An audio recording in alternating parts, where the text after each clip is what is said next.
but actively seeing that the people, the lawmakers in the Senate, are the ones who can make change. We've never even addressed their issues and what they haven't done in the past before coronavirus. When Bush was in presidency, when Obama was in presidency, we've never addressed the Senate and the Congress for past mistakes and how we can reform things, even little things, even stuff that doesn't even involve compensation for workers, like stuff that's for homelessness, stuff that's for schools. Because if we would have had people making mandates and reform in Congress for school stuff and homelessness, when coronavirus came, it wouldn't have been a self-teaching situation, because now we're having to reteach ourselves how to do virtual learning and virtual schooling, when ideally we have to teach the whole world how to do virtual schooling, because it's not going to just be schools that are virtual, it's going to be everything that's virtual. And if you see already that the president is denying virtual inclusion in things like for the debate, the future debates, how are people going to address how to make changes and adapt to virtual life if they see that the person in charge is not even doing that? So it's like, okay, he said it, but he's not the one doing it, because if he said that he didn't want to do virtual stuff, yeah, we heard him say it, so we're going to blame him.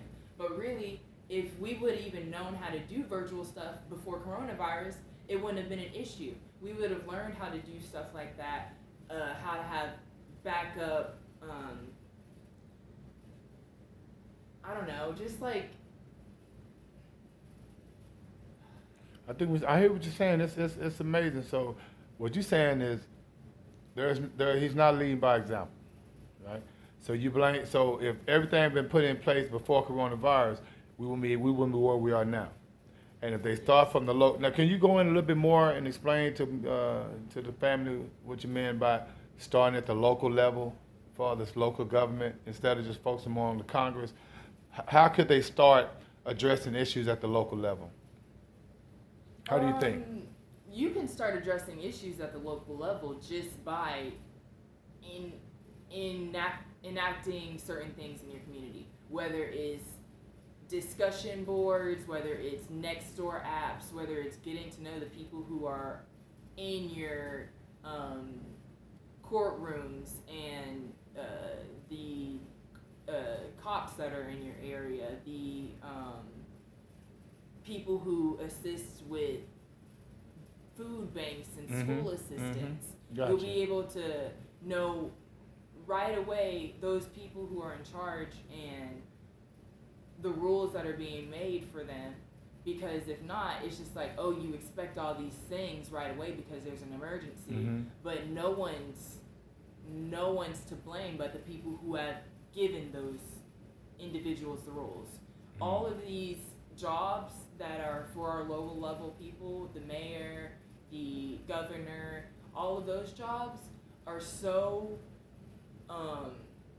not necessarily underappreciated, but not pretty much neglected. People don't have knowledge of what they even do, or like the amount of power that they have, that they just completely are complacent and blame things on the president, when if we had made change and actively saw opportunities to alter and learn more about the lower level governments and participating in like the primaries and the lower level stuff, so that the election isn't everything that we're depending on.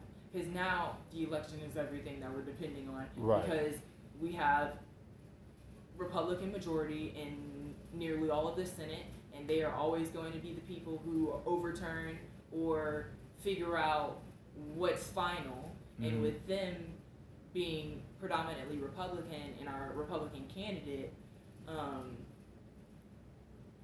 always telling lies, you only seem to blame him. Like that's.